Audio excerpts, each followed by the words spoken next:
Welcome to the Boone Podcast. I'm Bret Boone, and today on the program, I sit down with an all-star and a World Series champion. I sacrificed a lot to come to New York. I wanted to be a part of something special. He made me a better player, a better person. Roy Halladay is my guy, man. He was tough. All right, thanks for joining us, everybody. Time for the Bret Boone Podcast. Bret, I'm not sure where he was. He was just playing his son-in-law, Nick. The Atlanta Braves beat him up pretty good, but we wanted to talk about the trade deadline, and because he's back in uniform anymore, I don't know if he's allowed to talk about this and take care of it. Our friend Andy Martino, longtime sports writer, covers baseball, SNY, both the Yankees and the Mets, has been kind enough to join us here on the Bret Boone Podcast. Sans Bret Boone, Rich Herrera from the Infinity Sports Network, instead taking over. Andy, thank you so much for joining us, man. You're right, Rich. Bret would be a little compromised today. He had to recuse himself, didn't he? Yeah, I'll tell you what, I'll say it because he's not here. He can't. But those Rangers look like sellers, and now they're buyers, I think. So there we go. Something's working over there that wasn't working before. Maybe it's the hitting coach. You never know. Maybe. Let me ask you this, because we haven't caught up since Bret took the job. And it's kind of, I tell him it's because of the podcast. He got back into the game, started talking to people in the game. People recognize his passion for the game. What was your thought when you saw coming across a ticker, Boone's going to join Bruce Bochy's staff? What? I guess. I happened to be at Yankee Stadium, and I'm not sure if this is public or not, but what Aaron calls him, his nickname. So I guess I won't. No, share give it to us. What's he call him? It's not that bad. He just calls him Short Boone. Yeah, Short. Oh yeah, no, we know about Short. You know Boone. that, okay? Yeah, Short So Boone. he was coming into his press conference pregame that day at Yankee Stadium. Aaron was, and he just yells like Short Boone. And we're like, what? And then I looked at my phone and I saw he'd been hired. So that was how I found out about it. Was his brother just exclaiming. And then I thought, oh, wow, I definitely did not have that on my radar, but I don't think Bret did either. So there we go. No, I think it's cool. No, it was just out of the blue. I mean, we're doing the podcast, and Bochy called and said, Bret, and Bret being the smart like this, oh, Bochy, what do you want to come back on the podcast? He goes, nope, different story. And he said, we need you to come and work. And it's kind of a trend now that we're seeing. I think baseball rediscovering. There's so many guys with so much knowledge that we've let escape from the game. So Edgar Martinez goes to Seattle. Boone comes back. Short Boone goes. I'm going to use that. Yeah. Short Boone comes to Texas, and these are guys that they've got plenty of analytical guys. They've got plenty of guys that could talk about launch angles and all the rest of this stuff. But just teaching the game, talking the game of baseball is something that I think we've been missing for a long time. I strongly agree with that. We saw it in the Yankee staff a couple of years ago, actually, for that same position. They had gone all analytical and no major league batter's box experience in the hitting coach position the Yankees had for a while. And guys like Aaron Judge, who you might want to listen to, were like really expressing that they wanted somebody who had that like actual lived experience of knowing what it's like to step into the box. And that's not that these guys discount, like you said, Rich, the analytics piece, but you want both. And that's when Aaron brought in Sean Casey temporarily. And then, Sean didn't want to keep doing it, but James Rowson is more of he wasn't a major league player, but he's a guy who has that feel. Pat Rossler, one of the assistant hitting coaches now, is like an older school guy. So I agree that it's coming back around that way, because I think that the smartest organizations understand now that edge on the margins sometimes comes from the human element, because everyone's got the data. And I'll say too, one thing that Bret said right when he took the job, I don't remember where he said it, but he said something like, I want my hitters watching the game. Right. And like, imagine what a concept that is. But that's a comment that actually got some traction. Like, people were talking about that quote of Bret's within the game for a couple of days, because nothing wrong with breaking down your at-bats on the iPad, but then you're not looking at the pitcher necessarily for tips and tells. You're not like getting things out of the flow of the game that you might learn from the game itself. So I thought that comment that Bret made was really well taken, actually. Well, and remember, he played with Tony Gwynn, who was one of the first guys. And if you remember, and I would see it a little bit when I worked in San Francisco doing the Giants postgame show. You'd see Tony Gwynn come in, and he had the big video machine, and he was really one of the first to be looking at his own tapes.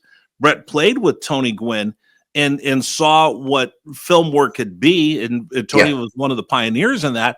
And we've gone from there to everybody having an iPad, and they run upstairs to look and see what the video guys are doing.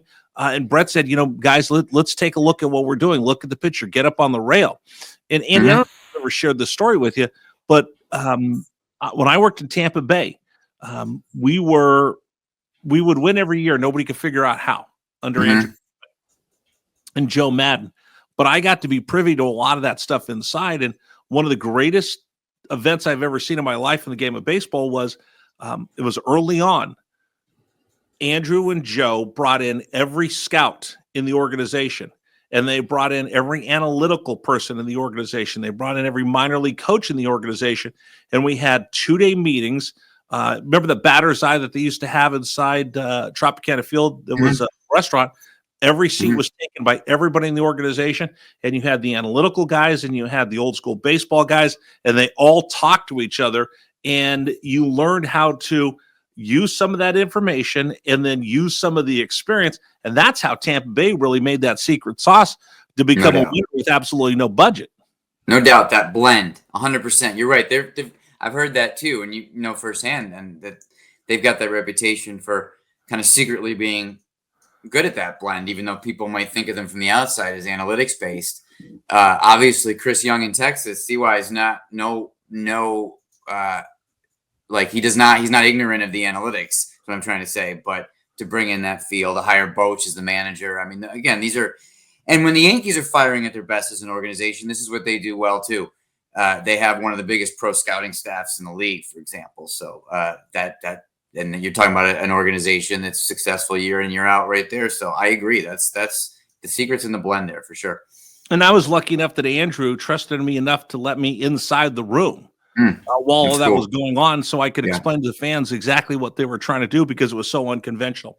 Real quick, before we get to the trade deadline, let's talk a little bit about the teams that you cover on a daily basis. New York Mets, New York Yankees, where are they at the trade deadline? Well, the Mets are aggressive buyers. Really, now that they're hot again, especially sniffing a chance to do something special this year. The Yankees are in a different spot. I will tell you this, that on Friday night, the Yankees brass went to bed thinking Aaron Judge probably needs Tommy John surgery. They really were worried about that. So had that happened, it's a good chance the Yankees had turned into sellers, because they were already having a tough time. And you lose Judge after already losing Cole. Maybe you just reload. You go, all right, baseball God's not smiling on us this year. Trade some free agents to be. So that obviously didn't happen. Judge should be back around the 10-day mark. He just has a flexor strain. But the team's still playing poorly. And sometimes it's not your year. And I'm not saying that's definitely the case, especially in a weak American League. But I will say that the Yankees have probably played themselves out of the front office, viewing them as like all in, aggressive, trade your top prospects kind of year, to like more measured buyers. They've already upgraded third base and the bench with Ryan McMahon and Ahmed Rosario. I think they'll trade for a few more relievers. But, we're sitting here, we're talking Monday. If they have 3 or 4 horrific games, with three horrific games between now and the trade deadline, the idea of trading a few free agents to be like, they're the Yankees. I don't think they're trading a Devin Williams or a Trent Grisham. But I will tell you that it's closer than it's been in some years for them to see it that way. And such unfamiliar territory for Yankee fans and for Mets fans as well, because it's almost flipped the script, where the Mets are normally the team, I don't know, are we in, are we out? Yankees are always, hey, let's go spend Mr. Steinbrenner's money. So it's interesting to see how the script has been flipped. Let me ask you this. In your opinion, is this a buyer or a seller's market? I definitely think it's a seller's market, because a lot of teams need the same thing, including the Yankees and the Mets. It's a couple of impact relievers. Neither of those two teams has the bullpen to win the World Series right now, period. So they both need the same thing, and then you expand that out to teams beyond the ones I cover closely. Plenty of teams need bullpen. There are so few teams that are out of it and selling. I think the expanded playoffs generally has created more of a seller's market dynamic year in and year out. So it's hard to get what you want. And you have on the other side of that, Rich, GMs who really are there's a lot of prospect hugging going on now. So not only is it a seller's market, but then the buyers are like, oh, I don't want to trade my number 9 prospect via MLB pipeline for that reliever. So it creates a lot of intransigence in the trade market until the very final minutes sometimes. You remember, Tracy Ringolsby always used to say, I'd want to be the first guy to make that deal because I'm going to be able to get him maybe an extra 2 weeks. Maybe I get 2 or 3 extra starts out of him. I'm going to get maybe 20 extra at bats. But it seems like you said, it's going to go down to that Sunday and that Monday deadline, and we'll see Fast and Furious. And it's going to be a little bit of Red Rover, who's going to come over, which team's going to blink first and start dealing. Especially like you said, as it's a seller's market. Let's run through some of the teams that are going to be sellers right now. Give me your thoughts.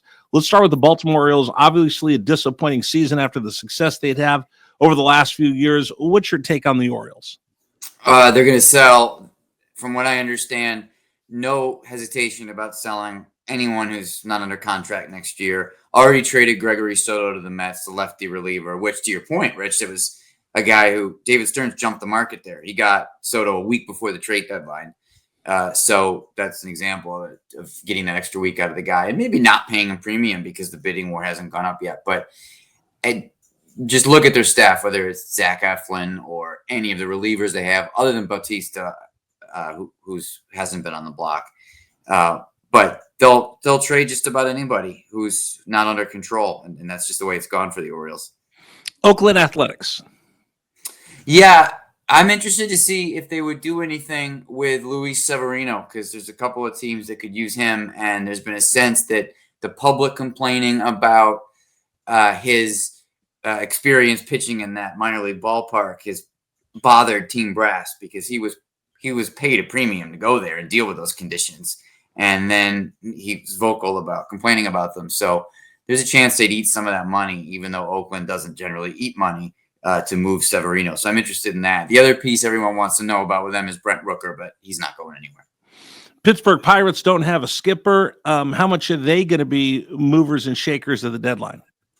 I think certainly the Paul Skeens is not going to go anywhere, although plenty of teams would love him. But other than that, Mitch Keller could go. There have been a lot of trade talks about him with plenty of teams.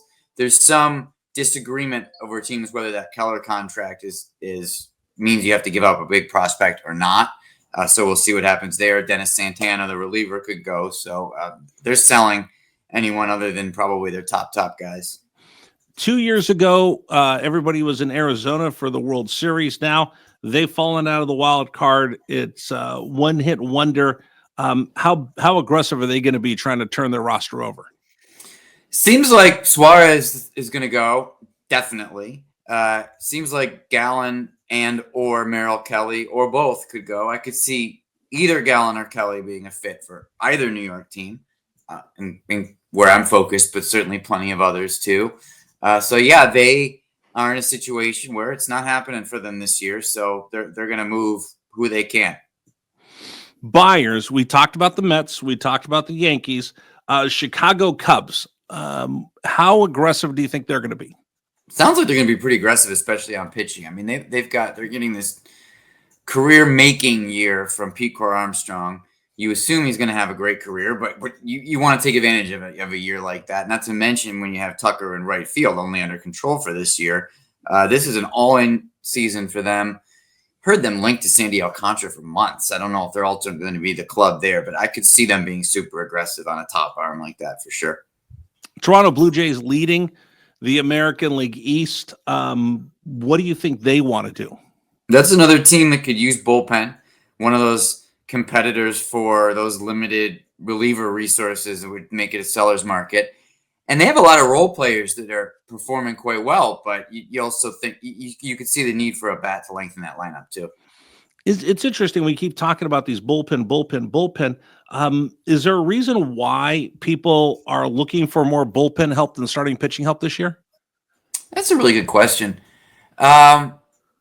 Generally speaking, selling teams tend to ask a ton on starting pitching. So maybe that's part of it too. I don't think you really have a truly headline grabbing World Series Game 1 starting pitcher available right now. The Marlins want to convince other teams that Alcantara's that guy, and he has been in the past, but he's not this year. But I think he's priced like that guy, which is an issue. Kelly and Gallen, you could argue, could be that guy, Severino, but maybe part of it's just the class of starting pitcher that's available. And again, just prices too.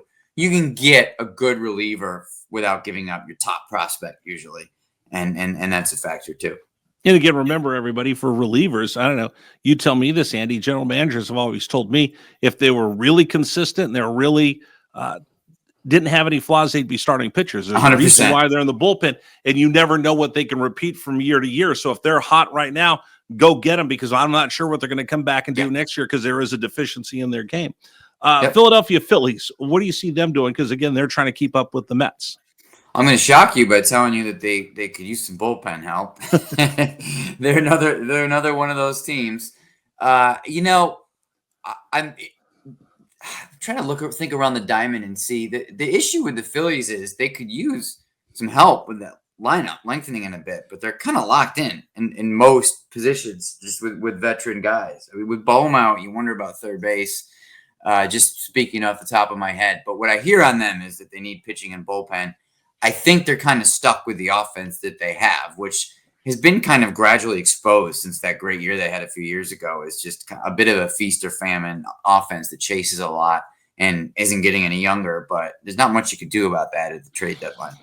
Boston Red Sox, what are your thoughts? They're an interesting team. Right there on the bubble of contention. They certainly are a team that could use pitching like anybody else. And what I'm trying to think through is if they would actually trade Jarren Duran, as I heard that they would. Like for a long time, it's been like, yeah, Duran's available. So would they pull the trigger on that, or would they wait until the offseason is the question for me on that? Because that's somebody that could bring him a big piece, obviously, but maybe a change of scenery guy. Okay, a couple teams that are kind of right there, but they're not getting a lot of pub right now. How about the Dodgers? Do the Dodgers need to do something? Are they going to be aggressive? They could use help in center field. I've seen them linked in a report to Harrison Bader, who could also help the Mets. But it's interesting because what they did by signing half the pitching in the league, it seemed, in the offseason is try to insulate themselves from having to do this. And they've had, as we know, so many injury issues that, they do probably need to go out and get a little bit of pitching. Unbelievably. I mean, the luck that they've had or whatever is going on. And if it's not just bad luck, obviously, they're, I'm sure, taking a look under the hood at what's going on and why so many pitchers are getting hurt there. But surprise, surprise, they could use some pitching again, despite their best efforts to avoid being in that situation. One more team I want to ask you about, the Detroit Tigers, who are having a phenomenal season, sitting atop the Central. What do you see for AJ Hinch's club? That's such an interesting team to try to upgrade, because I think a big part of their success is the way AJ uses his roster. There's a lot of platoon stuff going on. There's a lot of mid-game and mid-inning changes going on. I mean, could you use a big bat? Sure, anybody could, I guess. But I don't know. That's a roster that, other than, unless I'm forgetting something right now as we speak off the top of my head, other than some upgrades on the margins of bench and bullpen, I kind of like the way their 26-man roster functions. They have gotten them to this point.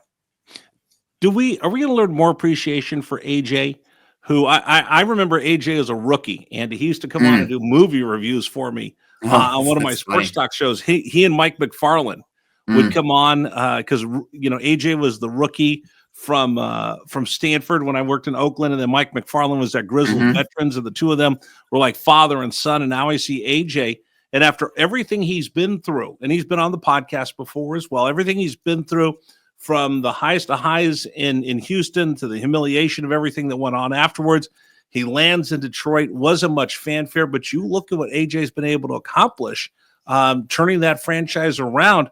I think he's got to be odds-on manager of the year, if not in the top 3 of that award. Are people going to start taking more of a look at what AJ and what they've accomplished this year? Yeah, and I think what's interesting about that situation, and I've talked to AJ a little about this, although not for a while, that it was when he chose the Tigers. I mean, granted, it's not like you have your pick of 30 teams and you're ready to put yourself out there to get a managing job. That was available at the time, and there are a few others that were. But I just thought it was an interesting pivot for him off the Astros thing, because it's like, really, the Tigers? But it's almost what it turned into across 2 GMs now is almost a situation. It's a little old school in how much influence the manager seems to have over the organization. And there seems to be a real partnership there. And he runs the games, I'm sure, with Scott Harris being a cutting edge guy. And I can't speak directly. I don't cover that team on a day-to-day basis. But the impression I get is that AJ has a lot of say in how his roster is used, and perhaps even on how it's constructed. Although, again, I'm speculating a little on that. But it seems like he chose that situation in part because he felt like he could have real impact beyond what managers sometimes can have. This is a guy with a history, of course, not only as a player, but as a player development guy. He's worn some different hats, front office. Certainly could have gone the GM route. I mean, he was a front office guy in San Diego before he took that Astros job, as you know. So it feels like he's using the experience wearing those different hats and being a very influential manager over in Detroit and being a big part of what they've built. And of course, he's one of Bob Boone's favorite because he went to Stanford, and Bob likes to remind Bret and Aaron how much better his education are than the rest of the Boones. I bet he does. How many phones you got working right now with all the text messages and rumors going? Just the one, but it's ringing. It's busy, but that's good. It's that time of year. It's better than not ringing. So who do you have as your top target right now? Top players available that are going to draw the most interest and be able to, I don't know if they're going to get a king's ransom. Like you said, people are hanging on to their prospects more than ever, but walk through who you think the 4 or 5 guys we need to keep an eye on. Yeah, it's interesting because I was having a conversation today with someone who was like, who's the biggest name that's going to move at this deadline? And we were like, Suarez? And nothing against Suarez. He's a star. But, it's not like one of those years where we foresee something very like, whoa, that guy changed teams. I mean, so to go through Suarez, maybe Severino, although I haven't heard anything too hot there over the past handful of days. It's really like a lot of complementary pieces that are going to be on the move. So unless somebody pops up that we don't expect, and that can happen, like the biggest name last year was Jazz Chisholm Jr. that moved, and it was only a few days before the Yankees got him that he was even known to be available. So perhaps something comes out of nowhere, but it's it's a quantity over star power trade deadline, or so it seems here as we sit 4 days ahead of time. For me, Andy, as I'm looking at this, I'm waiting to see where the ice is going to crack, because the Diamondbacks have so many pieces that they're going to move.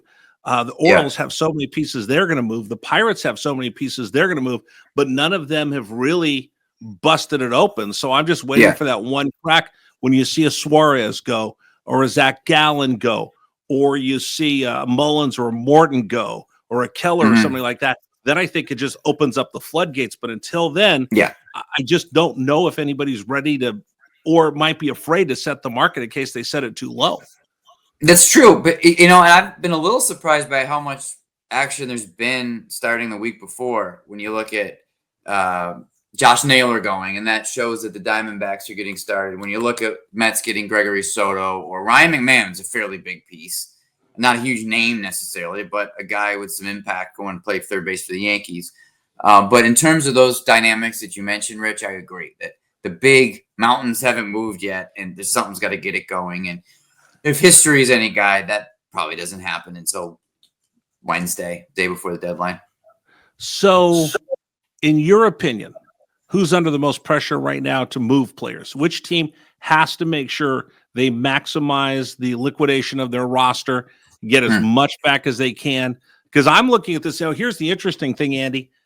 You tell me. I think we've seen more managers fired early on, and more lame duck managers that we've already seen a move in Washington, a move in Pittsburgh, a move in Baltimore. All these managers that have already been let go, meaning that these are startovers and they're just playing out the string. Who do you think has to make the biggest moves and get the biggest haul back in order to reset their team? That's a good question. The two names that popped to mind right when you asked that, Rich, were Baltimore and Pittsburgh. And I'll give you for two different reasons. One is like The Orioles have got to get themselves back on track pronto. They're supposed to be in the middle of their window. This was a really bad development this season, right? You tank for years. You better be really good for years. And the fact that this isn't going well right now is not only a referendum on this season or the window that they're in to win, but the whole tank job these things are bad. It's like you ready to not give your fans competitive baseball for 4 or 5 years. There better be a reward on the other side. So they got to get right back to that next year. And so there's pressure there. And the reason I said Pittsburgh is just because you have Skeens. You have this regime that hasn't really built or anything that dynamic yet under Ben Cherington. And it's like, are you going to build around Skeens, or are you just going to trade him in a year or two? Like, let's go. They're a major league team. Build one. So, but you've got a horse that you can build this thing around with Skeens. What are you going to do? It's depressing with guys like Alcantara now, and for the sake of the Pirates fans, you sort of hope Skeens doesn't get in this. It's like, yeah, all right, we developed this guy, we broke him in, we had him a couple years, but he's going to be a free agent in 2 years, so you better trade him and get a haul. It's like, or you could try to win a World Series with him and build around him. Imagine that, I wonder that with the Marlins too. You hear about Alcantara and Edward Cabrera. It's like, hey, you know what? Or keep them, bring in some pieces this winter, try to win the World Series next year. It's not that hard anymore to make the playoffs. Everyone does it. So well, it's interesting what you say about the Orioles, because I have friends that are longtime Oriole fans. I live in Virginia now. One of my best buddies, Mike Hicks, and we've gone to games, and he's a little jaded because he's seen the team so bad for so long that all of a sudden, boom, they spike up before anybody thinks they're going to be good, and now you see them regress over there. So it's almost like they got all excited, took a deep breath, and then it was gone. I think there's a lot of pressure on that organization. Definitely. And then for Pittsburgh, okay, you know what? Barry is Skeens going to be Barry Bonds? We'd have the best player in the world, best pitcher in the world, and then we'll just see him go win somewhere else. Right. And it just doesn't have to be that way. I understand there's budgetary concerns, and the Pirates aren't, like, if Skeens is a free agent, God only knows at that point what he's going to make if he's healthy. But it's just, so I understand there's larger points about the small market, large market business of baseball thing. But it's just, you'd like to see teams build around their guys and try to win. Again, especially in the wild card era, when you really don't have to be that good to sneak in and then get hot in October. So it's a different calculation than it used to be. All right. Is there anything we missed that we need to go and cover that I didn't get to in this trade deadline? Because, again, Brett's watching, and we would have Brett come on with us, but being a member of the uniform staff, anything he talked about would be tampering, and I don't want to get CY in trouble. I don't want Brett getting mad at me. So that's why he can't be on the podcast today. But is there anything else that we missed that is sitting out there that people need to be aware of? Brett is bound by his NDAs. Yeah, let's see. Anything that we missed?